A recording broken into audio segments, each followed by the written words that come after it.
तो good morning guys. तो चलिए स्टार्ट करते हैं आज की यानी कि 19 मार्च के इंपॉर्टेंट करंट अफेयर्स को। देखिए हमारा पहला प्रश्न क्या है कि अभी हाल ही में जारी वर्ल्ड हैप्पीनेस रिपोर्ट के अनुसार टॉप पे कौन सा देश है? तो आंसर होगा फिनलैंड। अच्छा, पहले तो ये देख लीजिए कि वर्ल्ड हैप्पीनेस इंडेक्स इसको जारी कौन करता है? यूनाइटेड नेशन, जिसमें बताया गया है कि दुनिया का सबसे खुशहाल देश कौन सा है? फिनलैंड है। और ये लगातार 5वें साल इस इंडेक्स में टॉप पे है। यानी कि पहले पे फिनलैंड हो गया, दूसरे पे डेनमार्क हो गया, तीसरे पे आइसलैंड है। और बात करें इस इंडेक्स में भारत कौन से स्थान पर है, तो इस इंडेक्स में टोटल 146 देशों को रखा गया है, जिसमें भारत 136 नंबर पर है। मतलब ज़्यादा कोई खास खुशहाल नहीं है भारत। 146 में से 136 नंबर पे है भारत। सबसे लास्ट में कौन है? सबसे लास्ट में अफगानिस्तान है। अच्छा, अभी हम लोगों ने पढ़ा था डिजिटल शॉपिंग में वैश्विक निवेश 2021 में भारत को कौन से स्थान पर रखा गया? आंसर होगा दूसरे स्थान पे। पहले नंबर पे यूएस, दूसरे पे भारत, तीसरे पे चाइना। और अभी सिप्री की रिपोर्ट आई थी, उसके अनुसार हथियारों का सबसे बड़ा आयातक इंपोर्टर देश कौन सा है? भारत है। और सबसे बड़ा एक्सपोर्टर तो यूएस है। और अभी इंटरनेशनल इंटेलेक्चुअल प्रॉपर्टी इंडेक्स 2022 आया था, उसमें भारत 43 नंबर पर है, टॉप पे यूएस है। उसके अलावा भारत का पहला क्रिप्टो करेंसी इंडेक्स IC15 जारी किया। किसने किया? क्रिप्टो वायर ने। और अभी ग्लोबल डिजिटल स्किल इंडेक्स 2022 आया था, जिसको सेल्फोर्स नाम की कंपनी ने जारी किया था, उसमें भारत टॉप पे रहा था। और अभी इकोनॉमिस्ट इंटेलिजेंस यूनिट ने जो लोकतंत्र सूचकांक डेमोक्रेसी इंडेक्स जारी किया था, उसमें भारत 46 नंबर पे था, टॉप पे उसमें नॉर्वे था। उसी तरह से अभी भ्रष्टाचार सूचकांक आया था, करप्शन परसेप्शन इंडेक्स 2021, जिसको ट्रांसपेरेंसी इंटरनेशनल ने जारी किया, उसमें भारत 85 नंबर पे था। और अभी टॉम टॉम का 2021 का ट्रैफिक इंडेक्स आया था, उसमें बताया था कि कौन सा शहर सबसे ज़्यादा भीड़ भाड़ वाला है। तो भारत में बात करेंगे, सबसे भीड़ भाड़ वाला शहर बताया था मुंबई को, जो कि विश्व में 5वें नंबर पर है। और विश्व में सबसे भीड़ भाड़ वाला शहर बताया था टर्की के इस्तांबुल को। अच्छा, वैश्विक भुखमरी सूचकांक में भारत कौन से स्थान पे बताया गया? 101वें नंबर पे। वर्ल्ड प्रेस फ्रीडम इंडेक्स आया था, जिसको रिपोर्टर्स विदाउट बॉर्डर जारी करता है, उसमें भारत 142 नंबर पे था, टॉप पे नॉर्वे था। और मानव विकास सूचकांक, इसमें भारत 131 नंबर पे रहा था, टॉप पे नॉर्वे था। इसको जारी किसने किया था? यूनाइटेड नेशन डेवलपमेंट प्रोग्राम ने। तो ये सारे इंडेक्स आपके न्यूज़ में थे, इनको ध्यान रखना। बढ़ते आगे। फिर बताइए, मार्च 2022 में यूके के प्रतिष्ठित योटो कार्नेगी मेडल के लिए किस भारतीय मूल के लेखक को चुना गया? तो आंसर होगा मंजीत मान को। तो भारतीय मूल की लेखिका है मंजीत मान, जिनको उनके बच्चों की किताब द क्रॉसिंग के लिए ब्रिटेन के प्रतिष्ठित योटो कार्नेगी मेडल के लिए चुना गया है। और मैं आपको बता दूं कि उन्हें उनके पहले बच्चे के उपन्यास रन रिबेल के लिए भी इस पुरस्कार के लिए चुना गया था। और अब द क्रॉसिंग ये उनका दूसरा उपन्यास है। और अभी हाल ही में 2022 का कोस्टा चिल्ड्रन बुक अवार्ड भी उन्होंने जीता था। क्या नाम है? मंजीत मान। और मान से आपको याद आएगा, हमारे अभी पंजाब के नए मुख्यमंत्री बन गए हैं, उनका नाम है भगवंत मान, और ये है मंजीत मान। बाकी दीपक धर ये पहले भारतीय हैं जिन्हें बोल्ट्जमैन अवार्ड के लिए चुना गया था। नारायण प्रधान, कल ही पढ़ा था, 31वें GD बिरला अवार्ड मिला इनको फॉर साइंटिफिक रिसर्च के लिए। और Satish Adiga ICMR Indian Council of Medical Research ने national award doctor Subhash Mukherjee award के लिए इनको चुना था। सतीश अडिगा इनका नाम है, याद रखना। ये सब पढ़ते आगे। चलिए बताइए, आपको उस मालवाहक जहाज का नाम बताना है जो ब्रह्मपुत्र नदी पर चलने वाला अब तक का सबसे लंबा जहाज बन गया है। तो आंसर होगा MV राम प्रसाद बिस्मिल। तो MV राम प्रसाद बिस्मिल ये गंगा से ब्रह्मपुत्र तक जाने वाला अब तक का सबसे लंबा जहाज बन गया है। ये 90 मीटर लंबा है। और अभी इसने कोलकाता में जो हल्दिया है, वहाँ पे जो श्यामा प्रसाद मुखर्जी बंदरगाह है, वहाँ से गुवाहाटी में पांडु बंदरगाह तक भारी माल ढुलाई के पायलट रन को अभी पूरा कर लिया है। क्या नाम है? MV राम प्रसाद बिस्मिल। तो याद रखना, ये ब्रह्मपुत्र नदी पर चलने वाला अब तक का सबसे लंबा जहाज बन गया है। अच्छा, आप मुझे बताइए, भारत का पहला परमाणु मिसाइल ट्रैकिंग जहाज का नाम क्या था? INS ध्रुव। और अगर आपसे पूछा जाए अटलांटिक को पार करने वाला दुनिया का पहला मानव रहित पोत का नाम क्या है? तो आंसर होगा मे फ्लावर 400। और आपको याद होगा सुएज नहर में जो विशालकाय जहाज फंस गया था उसका नाम क्या था? MV ever given. तो ये चीजें भी याद रखना। बढ़ते आगे। चलिए बताइए, भारत का पहला फ्यूल सेल इलेक्ट्रिक व्हीकल किस ऑटो कंपनी के द्वारा एक पायलट प्रोजेक्ट के तहत लॉन्च किया गया? तो आंसर होगा टोयोटा। और अभी हमारे जो केंद्रीय सड़क परिवहन व राजमार्ग मंत्री हैं नितिन गडकरी, जिनका निर्वाचन क्षेत्र है नागपुर, अभी उन्होंने नई दिल्ली में दुनिया के सबसे उन्नत प्रौद्योगिकी विकसित green hydrogen fuel cell electric vehicle Toyota Mirai का उद्घाटन किया। तो ये टोयोटा मिराई, मतलब मिराई इसका नाम है, टोयोटा कंपनी है और ये भारत का पहला ईंधन सेल इलेक्ट्रिक वाहन है जो पूरी तरह से हाइड्रोजन से चलता है। अच्छा, टोयोटा ये कहाँ की कंपनी है? जापान की कंपनी है। अच्छा, हाइड्रोजन से एक अच्छा प्रश्न मुझे याद आता है करंट अफेयर्स का, और ये मैं आप ही से पूछने वाला हूँ। सुनो पहले प्रश्न। अभी किस देश ने हाइबारी नाम से अपनी पहली हाइड्रोजन से चलने वाली ट्रेन लॉन्च की थी? तो आंसर होगा जापान ने ही। और बताओ, भारत में हाइड्रोजन मोबिलिटी प्रोजेक्ट ये कहाँ पे स्थापित किया गया? लद्दाख में।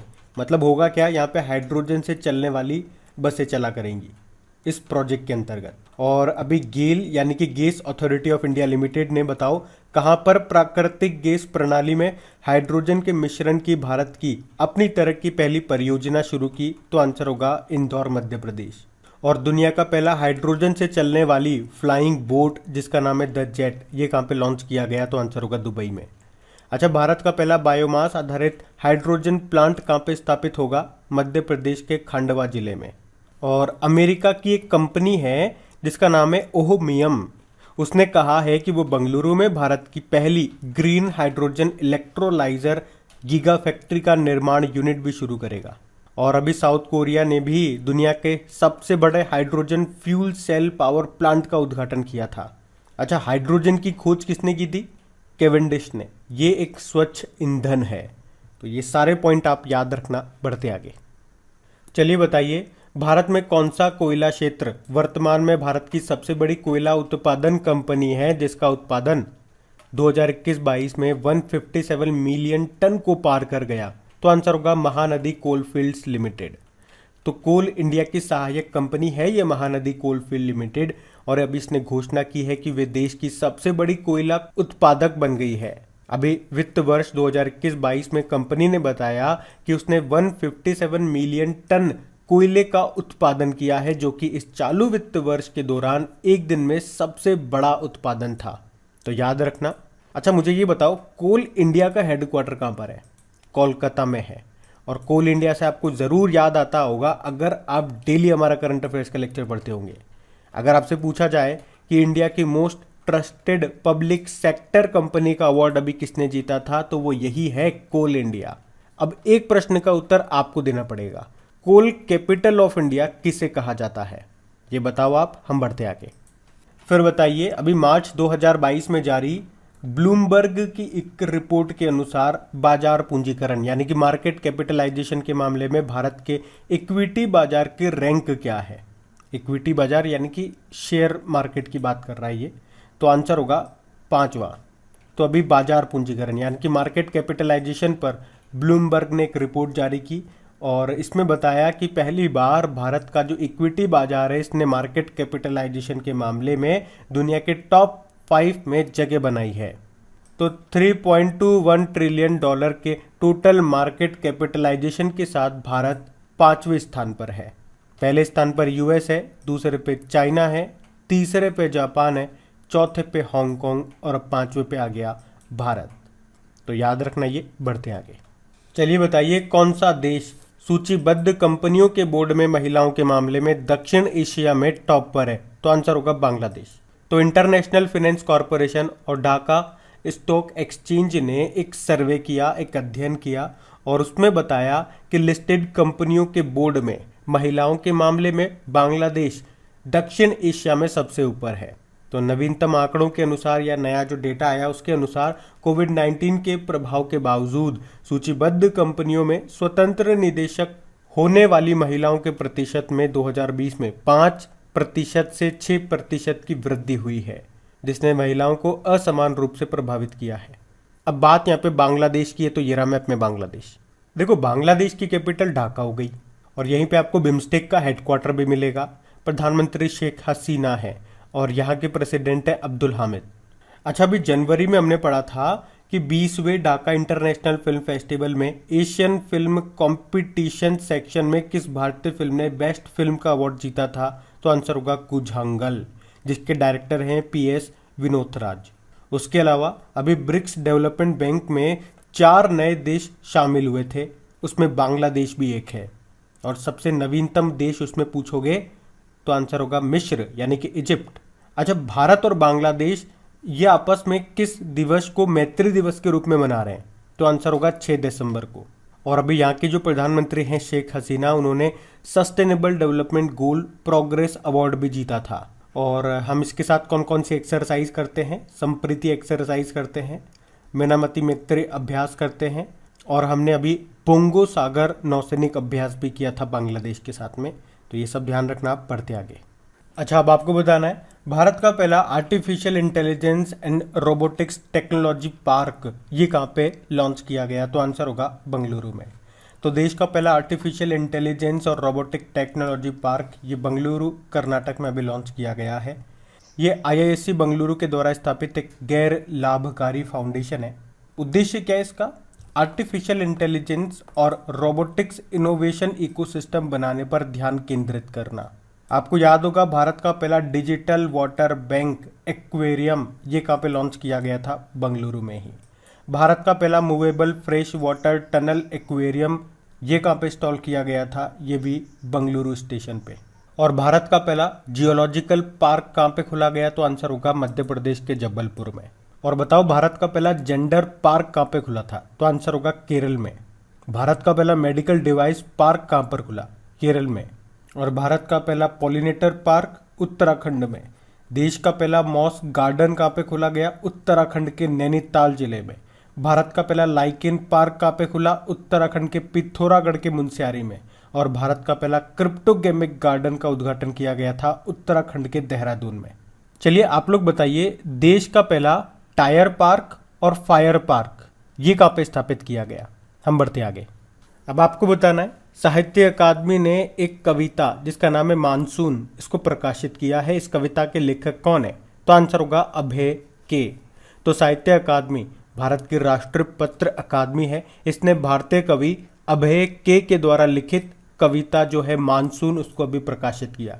अच्छा, साहित्य अकादमी की स्थापना कब हुई थी? 12 मार्च 1954 को। इसका लोगो खुद सत्यजीत रे ने डिजाइन किया था और पंडित जवाहरलाल नेहरू इसके पहले अध्यक्ष थे। और अकादमी के द्वारा प्रकाशित पहली पुस्तक 1956 में DD कोशाम्बी की भगवान बुद्ध थी। ये मराठी से हिंदी में अनुवाद था। बाकी Amitabh Kumar the blue book नाम की पुस्तक लिखी इन्होंने। मिथिलेश तिवारी उड़ान एक मजदूर बच्चे की नाम से बुक लिखी। और Jimmy Soni the story of PayPal नाम की पुस्तक लिखी इन्होंने। अच्छा, साहित्य अकादमी की बात हुई है तो आप जानते हो 2 प्रश्न मैं आपसे पूछूंगा। उससे पहले तो आप मुझे ये बता जाओ कि साहित्य अकादमी पुरस्कार ये कितनी भाषाओं में दिया जाता है? तो मैंने आपको बताया था 24 भाषाओं में। 22 तो आपके संविधान की 8वीं अनुसूची वाली हो गई, उसके अलावा एक अंग्रेजी हो गई और एक राजस्थानी हो गई। और अभी हिंदी का साहित्य अकादमी पुरस्कार मिला है दया प्रकाश सिन्हा को उनके नाटक सम्राट अशोक के लिए। अंग्रेजी का मिला नमिता गोखले को उनके novel thing to leave behind के लिए। लेकिन मान लो अगर एग्जामिनर आपसे पूछ ले कि बताओ ज्ञानपीठ पुरस्कार ये कितनी भाषाओं में दिया जाता है, तो ये 23 भाषाओं में कर देना, 22 प्लस अंग्रेजी। और अभी 56वां और 57वां ये किसको मिला था? 56वां मिला था नीलमणि फूकन को जो कि असमिया कवि है। और 57 यानी कि 57th नंबर का मिला था कोंकणी उपन्यासकार हैं दामोदर मावजो, उनको मिला था। तो ये भी इंपॉर्टेंट पॉइंट है, इनको भी ध्यान रखना। बढ़ते आगे। चलिए बताइए, अभी हाल ही में किन कालीनों को QR कोड आधारित GI टैग दिया गया? तो आंसर होगा कश्मीरी कालीन। तो अभी कश्मीरी हस्त निर्मित यानी कि हाथ से बने हुए कालीनों को QR कोड आधारित GI टैग मिला है। मतलब अब QR कोड को स्कैन करके ग्राहक अब आसानी से कालीन के बारे में पूरी जानकारी ले पाएंगे। इससे क्या होगा, इससे कालीन के नकली उत्पादन को ख़त्म किया जा सकता है। और इन कालीनों को काफ़ी सारे देशों में एक्सपोर्ट भी किया जा रहा है। अभी 2020-21 में 115 करोड़ रुपए के कालीन जर्मनी को निर्यात भी किए गए। ये हैं कश्मीरी कालीन, जिनको मिला क्यूआर कोड आधारित जीआई टैग। ये याद रखना लाइन। कुछ जीआई टैग्स के बारे में आपको बताऊं जो अभी न्यूज़ में थे, जैसे कि आपने पढ़ा होगा हिमाचल प्रदेश की चंबा चप्पल और लाहौल के बने हुए मौजे और दस्तानों को जीआई टैग मिला था। अभी केरल के एडियूर मिर्च और कुट्टी अट्टूर आम को जीआई टैग मिला था।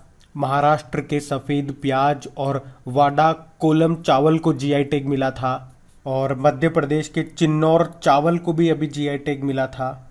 उसी तरह से असम के जुडिमा राइस वाइन को जीआई टैग मिला था। ये पूर्वोत्तर की पहली शराब है जिसे जीआई टैग मिला। इसे जुडिमा चावल से बनाया जाता है। कौन बनाता है? दिमासा समुदाय के द्वारा इसको बनाया जाता है। उसी तरह से राजस्थान के सोजत मेहंदी को जीआई टैग मिला। नागालैंड की मीठी ककड़ी को जीआई टैग मिला था, क्यूकम्बर को। और पश्चिम बंगाल के सरभजा और सरपुरिया मिठाई को भी जीआई टैग मिला था। उससे पहले बात करोगे तो जम्मू कश्मीर के गुच्छी मशरूम को जीआई टैग मिला था। उससे पहले कश्मीरी केसर को भी मिल चुका है। और पहला जीआई टैग ये 2004 में मिला था दार्जिलिंग टी को। याद रखना ये सब बढ़ते आगे। अब बताइए एयरपोर्ट काउंसिल इंटरनेशनल के द्वारा कितने हवाई अड्डों को आकार और क्षेत्र के द्वारा सर्वश्रेष्ठ हवाई अड्डे के रूप में सम्मानित किया गया? तो आंसर होगा 6 को। तो एयरपोर्ट काउंसिल इंटरनेशनल ने साल 2021 के एयरपोर्ट सर्विस क्वालिटी सर्वेक्षण में भारत के 6 हवाई अड्डों को आकार और क्षेत्र के अनुसार सर्वश्रेष्ठ हवाई अड्डे में, यानी कि best airports by size and region की लिस्ट में 6 भारतीय हवाई अड्डों को इसमें शामिल किया है। अब वो 6 हवाई अड्डे कौन कौन से हैं? एक तो चंडीगढ़ एयरपोर्ट हो गया, एक कोचीन इंटरनेशनल एयरपोर्ट हो गया। ये कोचीन इंटरनेशनल एयरपोर्ट कहाँ का है? केरल का। सरदार वल्लभ भाई पटेल इंटरनेशनल एयरपोर्ट हो गया, ये आपको मिलेगा अहमदाबाद गुजरात में। एक राजीव गांधी इंटरनेशनल एयरपोर्ट हो गया जो कि है हैदराबाद तेलंगाना में। एक है छत्रपति शिवाजी महाराज इंटरनेशनल एयरपोर्ट, मुंबई में आपको मिलेगा। और इंदिरा गांधी इंटरनेशनल एयरपोर्ट आपको मिलेगा दिल्ली में। अच्छा, एयरपोर्ट की बात है तो कुछ अपॉइंटमेंट मैं आपसे पूछूंगा करंट अफेयर से रिलेटेड। तो पहला प्रश्न बड़ा सिंपल प्रश्न है, एयर इंडिया के चेयरमैन कौन बन गए? तो एन चंद्रशेखरन बन गए। अब बताओ अभी जेट एयरवेज के सीईओ कौन बने थे? संजीव कपूर बने थे। ब्रह्मोस एरोस्पेस के एमडी सीईओ कौन बने? अतुल दिनकर राणे। इंडिगो एयरलाइन के मैनेजिंग डायरेक्टर कौन बने? राहुल भाटिया। और विस्तारा एयरलाइन के सीईओ कौन बने? विनोद कन्नन। ये सारे करंट अफेयर्स के क्वेश्चन है, कोई भी पुराना क्वेश्चन नहीं है, तो ये सब याद रखना। बढ़ते आगे। अच्छा बताइए अभी हाल ही में किस यूनियन टेरिटरी के उपराज्यपाल ने छात्रों के लिए अपनी तरह का पहला डिजिटल स्कूल स्वास्थ्य मंच लॉन्च किया? तो आंसर होगा पुडुचेरी। अच्छा वर्तमान में आप तो ये बताओ पुडुचेरी की लेफ्टिनेंट गवर्नर कौन है या किनके पास इसका अतिरिक्त प्रभार एडिशनल चार्ज है? तो आंसर होगा तमिलिसाई सौंदरराजन। अब एक तो आपको ये बताना है तमिलिसाई सौंदरराजन ये किस राज्य के राज्यपाल है, गवर्नर है। और अभी इन्होंने पुडुचेरी के छात्रों के लिए अपनी तरह का पहला digital school health platform launch किया है। मतलब इसमें होगा क्या, कक्षा पहली से लेके 12वीं तक के जितने भी स्टूडेंट्स हैं उनके स्वास्थ्य रिकॉर्ड का डिजिटलीकरण डिजिटलाइजेशन किया जाएगा, ताकि फिर कोई भी डॉक्टर हो गए या पेरेंट्स हो गए केवल एक क्लिक पे उस बच्चे का जितना भी हेल्थ रिकॉर्ड है वो सारा देख सकेंगे एक बार में। अब बात पुडुचेरी की है तो ये रहा मैप में पुडुचेरी। देखो पुडुचेरी के अंदर 4 जिले आते हैं। एक तो पुडुचेरी सिटी हो गया, एक कराईकल हो गया जो कि तमिलनाडु में आएगा, एक माहे जिला हो गया जो कि केरल में आपको मिलेगा, और एक यनम जिला हो गया जो आंध्र प्रदेश में है।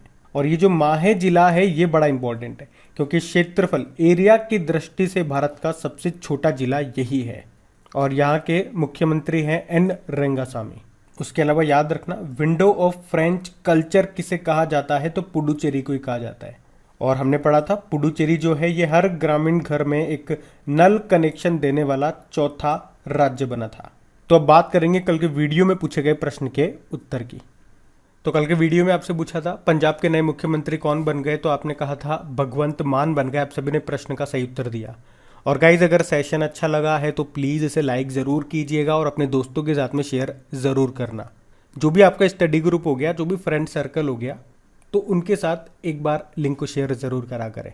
और आपको पता है हमारी टॉपिक वाइज करंट अफेयर्स की सीरीज चल रही है, तो आज आपको जो नया वीडियो मिलेगा वो स्पोर्ट्स के ऊपर होगा। यानी कि फरवरी मंथ में जितने भी आपने स्पोर्ट्स से रिलेटेड क्वेश्चन पढ़े हैं वो सारे आपको एक ही वीडियो में मिलने वाले हैं।